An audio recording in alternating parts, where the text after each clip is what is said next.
네, 자, 맨시티와 토트넘의 치열했던 경기가 끝이 났습니다. 손흥민 선수가 오늘 골도 기록을 했고 중요한 경기에서 또 승점을 챙겼습니다. 영국 스카이 스포츠와 BBC 레전드의 중계 반응을 총 정리해드리도록 하겠습니다. 예, 영국 현재는 실시간으로 메인 이벤트다 보니까 주간 방송사인 스카이 스포츠에서도 이 경기를 중계했고 항상 공영방송 BBC에서 라디오 채널을 통해서 레전드들이 출연해서 이제 경기 해설을 하고 있거든요. 이번 14라운드 2일차 경기는 워낙에 뭐 대단한 결과가 많았고 또 상위권, 우승권, 챔피언스리그 진출권 팀들의 이제 경기들이 많은 골이 터지는 정말 엄청난 경기의 연속이었습니다. 그렇습니다. 아스톤 빌라가 본머스와 비겼고 첼시는 또 브라이튼을 또 상대로 3대2로 승리를 거뒀고요.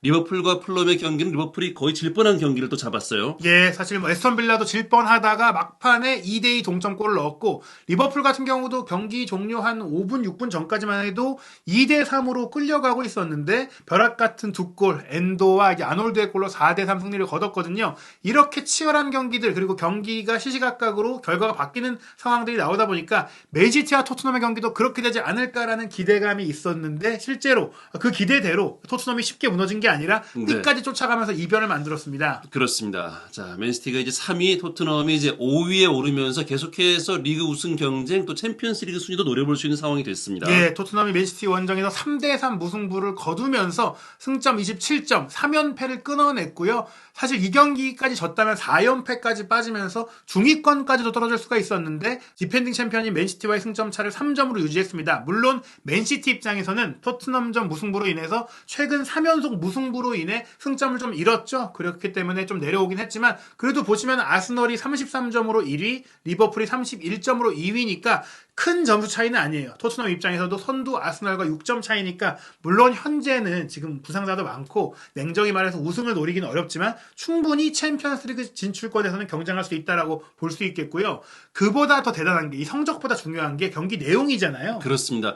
영국 BBC 실시간 중계를 보면서 지금 디온 더블린 전 잉글랜드 국가대표 이제 스트라이커는 엄청난 경기였다라고 얘기를 했습니다. 저희들이 뭐 직접 경기를 뭐 지켜봤습니다만 대단한 경기였어요. 네, 정말 치열했고 공격적이었고 화끈했고 포스테콜로 감독이 이런 얘기 들었었잖아요. 과르디올라의 축구를 베낀 거 아니냐라는 이제 좀 농담 섞인 지적들을 들었는데 비슷한 두 감독들이 만나면 어떻게 될까? 사실 이전에 토트넘은 맨시티 만나면 딱 내려가가지고 역습만 했었는데 포스테콜로 감독이 그렇게 하지 않겠다고 했거든요. 실제로 그 말을 지켰고 3대3 난타전이 나왔거든요. 앱솔루트리 브릴리언트 정말 눈부셨고 축구라는 게 이래야 한다라는 얘기를 들을 정도로 뭐 어찌됐거나 토트넘이 맨시티 원정에서 비긴 것도 거의 뭐 승리의 진배 없는 성과인 거잖아요. 결국에는 내용과 결과 두 마리 토끼를 잡은 게 아니냐라고 볼 수 있는 평가입니다. 그렇습니다. 영국 스카이 스포츠 실시간 중계에서 이제 제이미 캐러건은 토트넘이 승점을 얻을 자격이 있었다라고 얘기를 했습니다. 사실 전체적인 경기 내용에서는 좀 많이 밀렸고 전반전에는 토트넘의 수비가 많이 흔들리기도 했었잖아요. 예, 실제로 경기 기록을 보더라도 기대 득점 값이 실제 득점에 근접한 기회를 얼마나 많이 만들었느냐를 평가할 수 있는 부분인데 맨시티가 2.64골로 두세 골 정도를 확실히 넣을 만한 경기를 한 반면 토트넘은 3골을 똑같이 넣긴 했지만 기대 득점은 0.49골 그러니까 확실한 기회를 만든 팀은 맨시티였다라는 거고요. 네. 슈팅 숫자도 18대 8이니까 맨시티가 훨씬 더 많이 때렸어요. 그런데 유효 슈팅은 4대 4였잖아요. 이런 부분들을 본다면 토트넘도 분명히 자신들의 축구를 통해서 뭔가 결과를 만들어낼 수 있는 과정도 보여줬다는 것이고 이 경기가 맨시티의 홈에서 열리기도 했고 객관적인 전력도 맨시티가 앞섰고 토트넘이 워낙 많은 이탈 자원이 있었기 때문에 다들 맨시티가 2골, 3골, 4골 차까지도 이길 거라고 전망을 했는데 이런 무승부를 거둬낸 것은 토트넘에게도 뭔가가 있었다는 얘기고 오히려 캐러거가 이런 얘기까지 했어요. 토트넘이 불운했다. 사실 지금 빅찬스를 보시면 맨시티가 4개고 토트넘이 1개니까 이런 빅찬스를 놓칠 맨시티가 불운한 거 아니냐라고 할 수 있겠는데 실제 이날 경기 내용은 물론 맨시티도 불운했겠지만 토트넘에 보여줬던 기백, 용기, 그런 그 정신력, 투혼 이게 대단했던 것 같습니다. 그렇습니다. 자, 이 로이킨의 경우는 사실 이 토트넘에 대해서 좀 부정적인 얘기를 많이 했던 레전드인데 토트넘이 충분히 찬사를 받을 자격이 있다라고 얘기를 했습니다. 예, 물론 전반전에 좀 어려웠던 부분들이 있지만은 포기하지 않았고 후반전에 쫓아갔고 따라갔고 내가 과거에 토트넘을 정말 비판했고 스퍼시라는 표현도 굉장히 쓰면서 비하하기도 했었는데 이제 나는 그들에게 휴즈 크레딧, 큰 신뢰와 믿음을 주겠다. 그들은 용기를 보여줬고 기백을 보여줬고 경기를 다시 회복시켰다. 그리고 그들은 골 위협을 만들어냈다. 그러니까 지금처럼 물러서고 조금 이제 약자의 축구를 했던 게 아니라 토트넘이 강자의 축구를 하면서 또 이번 경기 젖잘싸가 아니었잖아요. 무승부를 걷어냈잖아요. 그렇습니다. 결국 이거는 맨시티를 이긴 거나 마찬가지인 결과입니다. 맨시티의 안방이었으니까요. 네.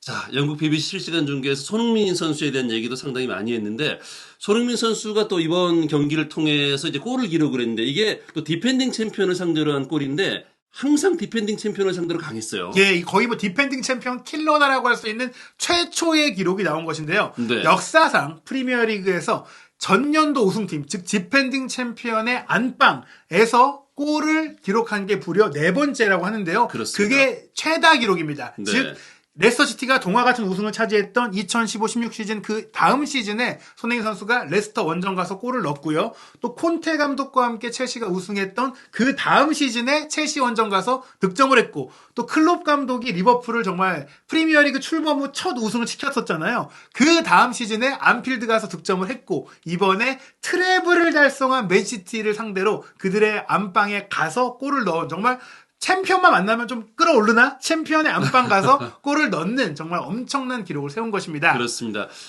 경기 전부터 중계 화면이 계속해서 손흥민 선수를 굉장히 많이 비췄잖아요. 예, 사실 맨시티의 홈이고 어떻게 보면 뭐 홀란 선수라든지 과르디올라 감독이라든지 뭐 이런 인물들도 비춰주긴 했는데 많은 이 경기의 포커스가 과연 토트넘이 반전을 이룰 수 있을까? 그리고 손흥민 선수가 그 반전에 펩킬러로 유명하기 때문에 또 보여줄 수 있을까? 이게 한국 팬들만이 아니라 영국 현지 팬들도 관심사다 보니까 경기 시작 전 터널에서 경기를 준비하는 그 긴장감 넘치는 모습 속에 손흥민 선수의 모습을 이례적으로 오래 보여줬고 그 기대를 그대로 부응하는 골을 6분 만에 넣었어요. 그렇습니다.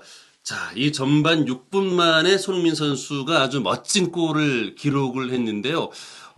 이 과정 자체가 대단했습니다. 손흥민이 맨시티의 박스를 파괴하고 득점했다는 표현이 딱 들어맞는 장면이었어요. 예, 영국의 BBC 실시간 중계에서 손흥민 선수가 공을 이제 달고 뛰어 들어가면서 박스 안을 버스트했다, 파괴하고 파열시키면서 슈팅까지 마무리했다라고 했는데 이 과정에서 이제 도쿠 선수가 공격수지만 빠른 선수니까 역습 과정에서 손흥민 선수를 열심히 쫓아왔잖아요. 네. 도쿠도 속도하면 밀리지 않는 선수인데 이 도쿠를 힘과 속도, 컨트롤 모든 면에서 무너뜨렸기 때문에 이 과정에 대한 현지의 찬사가 이어졌던 것이고요. 게리 네빌도 와더 카운터 어택하면서 뭐 힐의 패스도 눈부셨고 도쿠는 손흥민을 막지 못했다. 손흥민이 그냥 도쿠를 날려버렸다라고 평가를 했습니다. 그렇습니다. 상당히 어려운 위치에서 손흥민 선수의 아주 멋진 골이 나왔는데 도쿠 선수가 이제 뭐 경기 내내 활약했던 것을 또 본다면 또 도쿠 선수의 스피드라든가 이런 것들을 봤을 때 손흥민 선수가 얼마나 빠른지 저 포지션에서 얼마나 치명적인지를 또 확인할 수 있었어요. 디온 더블린 프리미어리그 이제 득점왕을 차지했던 이제 공격수 출신이 BBC 라디오 해설에서 손흥민 선수는 이 포지션에서 치명적이다. 결국에는 지금까지 윙포워드로 더 많이 뛰어왔지만 손흥민 선수의 최적의 자리는 역시 9번 공격수다라는 평가가 올 시즌에 계속해서 이어지고 있는 것이고요. 손흥민 선수를 도쿠는 막을 수가 없었다. 우리가 알고 있던 바로 손흥민 선수의 강점이 드러났다. 손흥민 선수는 누구도 편하게 냅두지 않는다. 누구도 네. 막을 수가 없다. 뭐 이런 평가를 한 것입니다. 그렇습니다. 바로 이 장면인데 코너킥을 맨시티가 공격을 하다가 비카리오 골키퍼가 딱 막아냈을 때 여기서 힐 선수가 돌려준 패스가 정말 좋았어요. 네, 힐 선수가 준비가 잘 돼 있던 것 같아요. 저 빙글 돌아서 클루세스키에게 연결했고 클루세스키가 저 롱 패스를 했는데 지금 손흥민 선수의 단독 돌파. 사실 저 장면도 이제 경합 과정이 쉽지가 않았었거든요. 예, 손흥민 선수가 경합 속에서 머리로 공을 탁 치면서 그 상황에서 또 한 번 더 치고 들어가는 타이밍을 살렸고 쿨루셉스키도 이번만큼 오늘만큼은 지금까지는 좀 공을 끈다라는 얘기들이 있었는데 네. 포스테콜로 감독이 경기 전 기자회견에서 얘기한 대로 손흥민을 위해선 빨리 공을 줘야 된다라고 이제 인터뷰를 했잖아요. 그렇습니다. 그걸 선수들에게도 당연히 했을 겁니다. 이번에는 네. 빠른 패스 타이밍을 통해서 손흥민 선수가 이 오프사이드에 걸리지 않을 수 있도록 잘 연결을 해줬다. 그리고 30m 가량을 뭐 여기 보시면은 이 패스를 받는 화살표 저 위치가 거의 3, 40m 되거든요.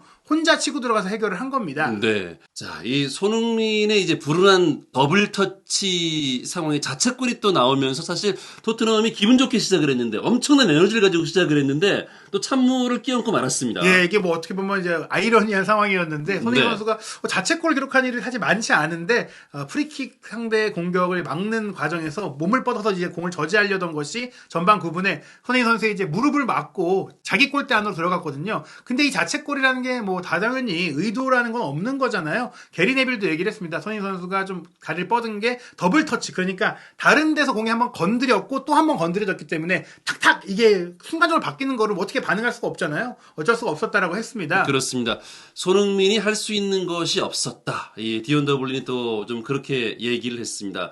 자, 바로 이 장면인데요. 알바레스의 프리킥이 굉장히 날카로웠고요. 이걸 이제 손흥민 선수가 걷어내려고 하다가 이제 허벅지에 맞고 들어간 거죠. 예. 게다가 이 사이가 짧았잖아요. 네. 그렇습니다. 이게 득점을 하고 또 자책골이 나온 시간이 137초. 오늘 그러고 보니까 손흥민 선수가 기록을 많이 세웠네요. 많은 기록을 만들었는데 네. 이게 또 이제 한 경기에 골도 넣고 자책골을 기록하는 게 쉽지 않은 일이잖아요. 거기에다가 첫 10분 사이에 나왔어요. 저희가 뭐 기록으로 봤을 때 6분에 선제골을 손에서 넣고 9분에 이제 상대 골을 이제 자책골로 이제 내주게 됐는데 초반 10분 안에 본인이 득점도 하고 자책골을 기록했던 게 또 이게 최초는 아니더라고요. 그러게요. 가레스 베리 선수가 과거 에스턴 빌라와 찰튼의 경기에서 기록한 이후 역대 두 번째라고 하는데 별로 이제 뭐 유쾌한 좋은 기록은 기록은 아니었죠. 아니니까 별로 네. 기억하고 싶진 않은 것 같습니다. 그렇습니다. 자, 그리고 이번 경기에서는 사실 이 토트넘에게는 이 홀란 선수가 굉장히 좀 위협적인 존재이긴 했잖아요. 근데 홀란 선수의 빅찬 스미스가 또 맨시티를 좀 힘들게 만들었어요. 예, 어떻게 보면 이제 이 동점골을 자책골로 내준 이후 토트넘이 초반에 기세가 급격히 흔들리면서 맨시티가 경기를 완전 장악했거든요. 그러니까 전반전 한 10분 이후부터는 솔직히 말씀드리면 맨시티가 뭐 완전히 경기를 뭐 이겼어야 하는 내용이었는데 홀란 선수가 전반 13분 와러 미스라는 표현을 스카이 스포츠에서 썼고 게리 네빌도 오 디어 이거 뭐야 맙소사 완전 열려 있었는데 라고 했는데 바로 이 장면입니다. 그렇습니다. 전반 13분 장면인데 이 홀란 선수가 좋은 패스를 받아서 슈팅을 가져갔는데 거의 완전히 골문이 비어있는 상황이었잖아요. 예, 이게 비카리오 골키퍼의 후방 빌드업이 로얄에게 연결됐을 때 이런 장면에서 사실 맨시티의 전방 압박이 너무나 강력해서 로얄이 실수가 많았거든요. 네. 베르나르도 실바가 로얄의 공을 뺏자마자 반대편에 홀란에게 밀어줬고 이때 골키퍼가 말씀드린 대로 빌드업 하려고 밖에 나와 있었기 때문에 비카리오 골키퍼가 골대 앞에 없었어요. 그러니까 이거는 가볍게 성공시킬 수 있었는데 물론 이제 앞에 수비수가 있긴 하지만 바깥으로 혼란이니까 사실 뭐 이거 놓칠 수도 있는데 혼란이잖아요. 완전히 비어있는 골문 왼발 슈팅이 완전히 골대를 벗어났습니다. 수비수처럼 쳤어요. 예, 이 장면뿐 아니라 놓친 기회들이 굉장히 많았는데 분데스리가 시절을 포함해도 이 정도로 혼란의 결정력이 떨어진 경기가 없었다라고 그렇습니다. 합니다. 5번의 슈팅을 했는데 골을 기록하지 못한 건 분데스리가 프리미어 리그에서 혼란이 팀에서 처음 있는 일이라고 합니다. 네, 어찌됐거나 이번 경기는 혼란과 손흥민의 맞대결로 많은 관심을 모았어요. 왜냐? 두 시즌 전 득점왕이 손흥민 선수였고 지난 시즌 득점왕이 홀란 선수였고 올 시즌도 두 선수가 득점왕 경쟁을 펼치고 있잖아요. 하지만 이 경기는 선수 대 선수보다는 팀과 팀으로서 너무나 흥미진진했다. 스카이 스포츠의 아담 베이츠 기자도 대단한 템포의 경기를 펼쳤다라면서 경기 중에도 정말 대단하다고 얘기를 했죠. 그렇습니다. 과르디올라와 포스테코글루 감독이 테크니컬 에리어에서 선수들을 지휘하는 모습도 인상적이었고요. 사실 경기 전부터 이제 두 감독의 공격적인 축구 스타일 때문에 기대감이 컸던 건 사실이었죠. 예, 그 기대를 그대로 충족해주는 정말 기대를 저버리지 않는 두 감독이었고요. 그런 가운데 이제 클루세스키 선수가 이날 미드필드로 뛰었던 것도 굉장히 인상적인 평가를 받았고 무엇보다 이제 게리 네빌이 굉장히 솔직하게 평가하는데 이 경기에 대해서 정말 극찬을 경기 도중에 많이 쏟아냈습니다. 그렇습니다. 이 축구의 질이 환상적이었다라고 얘기를 했고요. 토트넘 핫스퍼의 이제 공격적인 어떤 스타일 이런 부분들에 대한 뭐 칭찬도 한 거잖아요. 예, 물론 이 대가를 칠 수 있는 부분들도 있지만 어찌 됐거나 본인들도 골을 넣고 또 골이 나오고 많은 골이 나오는 게 팬들에게 기쁜 축구, 즐거운 축구이기 때문인데 아쉬웠던 것은 역시 수비였습니다. 결국엔 토트넘이 전반 32분에 필포든에게 역전골을 내주면서 4경기 연속 선제골을 내주고 역전을 당하는 상황이 나왔는데 특히 이 장면은 좀 무기력했어요. 그렇습니다. 자, 이 그바르디올이 이제 볼을 잡고 빠르게 도쿠에게 연결을 했죠. 도쿠가 이제 알바레스에게 연결을 했고 이제 필포든이 이제 볼을 잡고 들어가서 이제 슈팅을 하는 장면이었는데요. 네, 아담 베이츠 기자 같은 경우에 이런 골은 맨시티의 클래식과 같은 골이다. 맨시티 특유의 플레이가 빛났다라고 얘기했고요. 또 게리 네빌도 맨시티의 클래식이 나왔다. 정말 좋은 골이자 맨시티에게 너무나 쉬운 골이라고 설명을 했는데 이 장면을 보시면 1차적으로 토트넘의 센터백이 정상 가동되지 않은 게 좀 큰 문제였습니다. 그렇습니다. 로얄의 헤더 걷어내기가 너무 근거리에 나왔다. 전문 센터백이었다면 확실하게 처리를 했었던 장면이거든요. 네. 여기서 그바르디올이 올라와서 공을 밀어주고 홀란 선수가 왼쪽으로 공을 넘겨주고 도쿠가 이제 배우스루 패스를 넘길 때 시야 밖에 있던 이제 훌리안 알바레스가 탁 나타났어요. 그때 그 알바레스가 나타나니까 수비수들이 몰렸거든요. 그러니까 또 반대편에 공간이 생기잖아요. 네. 알바레스가 포든에게 내주고 포든은 비어있는 골문에 툭 밀어넣습니다. 바로 이겁니다. 공을 따라서 수비수들이 우왕좌왕하면 반대편의 빈 선수에게 연결하는 특유의 맨시티의 플레이가 나온 것이죠. 네. 자, 로얄의 뭐 커트가 아쉽긴 했습니다만 맨시티 특유의 아주 멋진 장면이 나오면서 포든의 골로 이어졌었고요.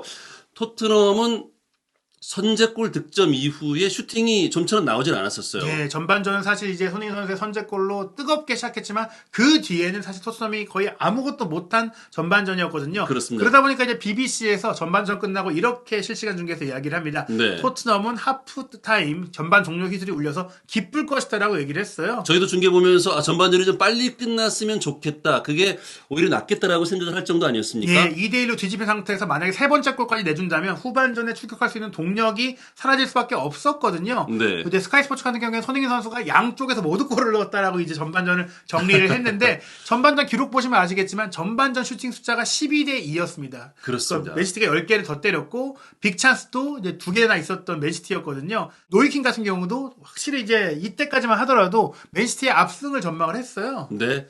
미친 경기다. 뭐 이렇게 표현할 정도로 맨시티가 토트넘을 상대로 강하게 좀 몰아붙였고요. 다행히 뭐 2대1로 전반전이 끝이 나서 후반전은 또 토트넘이 한번 또 이 라커룸에서 포스테코글 나오는데 어떤 얘기를 할지도 궁금했어요. 예, 일단 로이키는 뭐 6대 3이나 5대 2 정도로 끝낼 수 있는 경기다라고 말하면서 토트넘이 공격적으로 경기를 하니까 만회는 좀 할 수 있겠지만 맨시티가 더 많은 골을 넣을 거라고 예상을 했는데 막상 후반전이 진행이 되니까 이 스카이 스포츠의 게리 네빌이 이렇게 얘기했거든요. 시티가 슬로피하다. 그건 의심의 여지가 없다. 즉 허술해졌다. 실제로 이제 도쿠 선수가 뭐 어떤 이유인지 전술적인 이유인지 부상인지는 아직 뭐 저희가 확인을 하지 못했지만 도쿠가 빠진 이후 급격하게 맨시티의 공격이 둔화되고 오히려 손흥민 선수가 이제 2선으로 내려와서 연계까지 함께 해주기 시작하면서 토트넘의 공격이 살아났거든요. 그렇습니다. 53분경에 토트넘이 또 한번 멋진 기회를 만들어냈었죠. 예, 손흥민 선수가 밑으로 내려와서 가짜 9번으로 움직였고 비수마에게 내줬고 비수마가 왼쪽에서 끌고 올라가서 존슨에게 패스했고 존슨이 슈팅까지 가져간 장면이 있었는데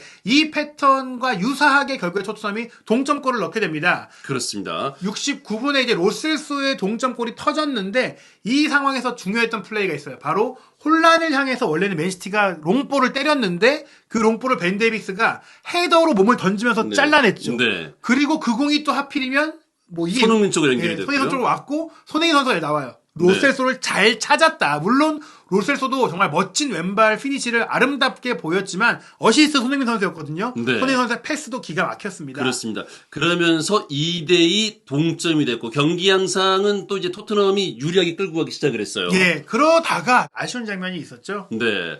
자, 이 비수마가 또 치명적인 실수를 하면서 경기에 또 한 번 찬물을 끼얹었습니다. 네, 스카이 스포츠가 이 81분에 나온 그릴리시가 3대2로 앞서가는 골에서 이렇게 표현을 해요. 엉망으로 만들었다. 경기를 엉망으로 만들었다. 비수마가 무리하게 자기 진영에서 맨시티 선수 3명 사이를 돌파하려고 네. 하다가 뺏겼어요. 다른 팀도 아니고 맨시티 선수들이 지금 질비해 있는 가운데 저길 돌파를 하려고 했어요.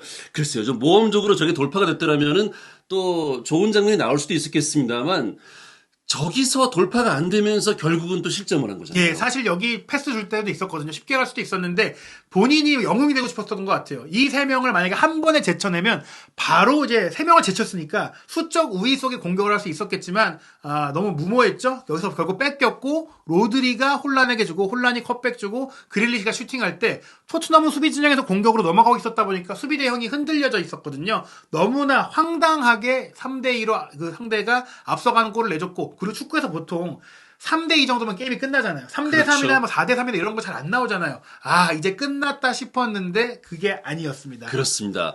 90분에 쿨루세스키의 또 엄청난 헤더골이 나오면서 경기를 원점으로 만들었습니다. 그야말로 믿을 수 없는 골이었죠. 예, 또 한 번 쿨루세스키가 해냈다라고 에티하드에서 해냈다라고 스카이 스포츠에서 얘기를 하는데요. 손흥민 선수의 기점 패스, 존슨의 크로스를 쿨루세스키가 헤더로 아케를 뛰어넘는 강력한 힘으로 이제 골을 넣었다고 했는데 지난 시즌에도 그리고 그 전에도 맨시티 원정에서 강한 모습을 보여왔던 쿨루세스키의 이제 맨시티 킬러의 면모가 나온 건데요. 이 장면 보시면 사실 시작부터가 좋았어요. 스킵 선수가 교체로 들어와서 1차 카라박을 통해서 공간을 만든 이후 손흥민 선수에게 연결했고 말씀드린 대로 후반전에는 손흥민 선수가 최전방에 머무는 게 아니라 마치 케인이 토트넘에 있을 때 그랬던 것처럼 네. 밑으로 내려와서 플레이메이킹을 해줬어요.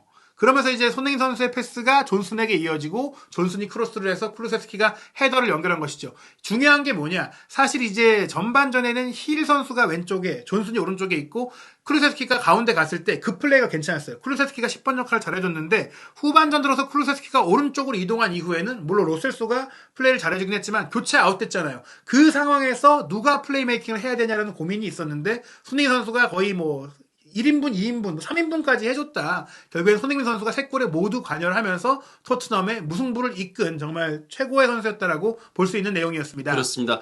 자, 이제 2023-24 시즌 프리미어리그 15라운드가 이제 12월 8일 금요일 새벽 5시 15분에 웨스트햄과 또 펼쳐집니다. 이 일정들이 다 중요해졌어요. 예, 이 경기에 이어서도 뉴캐슬과의 빅매치도 있고요. 무엇보다 전통적으로 영국은 이제 크리스마스 기간에 더 많은 경기를 또 네. 다른 리그는 쉬는데 정말 치열하게 하거든요.